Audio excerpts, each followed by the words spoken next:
காலத்தில் இந்த நாய் கடிச்சிட்டு பூனை கடிக்கிறதுல தெரியும்ல, அதனால நிறைய குழந்தைங்க இறந்து போகிறாங்க. தெரியுமா? நியூஸ் பார்க்குறீங்க தானே? அது எதனால் வரும்னு தெரியுமா? முதல்ல நாய் கடிக்கும் போது என்ன பண்ணணும் தெரியுமா? யாருக்காச்சும் சத்தமாக சொல்லுங்கள், உங்களுக்கு தெரிஞ்சதை சொல்லுங்கள். ஆஸ்பத்திரி போகணும். அதனால தான் இந்த கேரளாவில் நிறைய குழந்தை இழந்திருக்கிறது.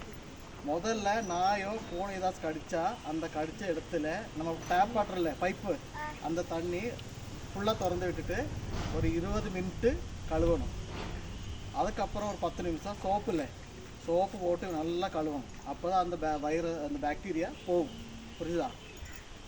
பின்னொன்று ரெண்டாவதாக டாக்டர்கிட்ட எவ்வளோ சீக்கிரமாக போகுமோ அவ்வளோ சீக்கிரம் போகணும். இப்போ நம்ம வட்டலைக்கு ஆஸ்பத்திரியில், கோட்டத்தரை, ஷோலியூர், புதூர் இங்கெல்லாம் இது ஃபுல்லாக வேக்சின் இருக்குது. கடித்த உடனே அங்கே போயிட்டு இந்த வேக்சின் எடுக்கணும். இந்த கேம்பெயின் தான் இந்த வாரம் மொத்தம் நடந்துகிட்ருக்கு கேரளா மொத்தம். கேட்டிங்களா? நீங்கள் உங்கள் வீடு பக்கத்துலேயோ உங்களுக்கு தெரியும் நம்ம இந்த நாய் சல்லியம் ரொம்ப கூடுதலாக இருக்குன்னு தானே. நம்ம இங்கே வெளியே இந்த கேட்டுக்கு வெளியே இறங்கினாலே நாய் கடிக்க வரும், சில நாய் உள்ளேயும் வருது.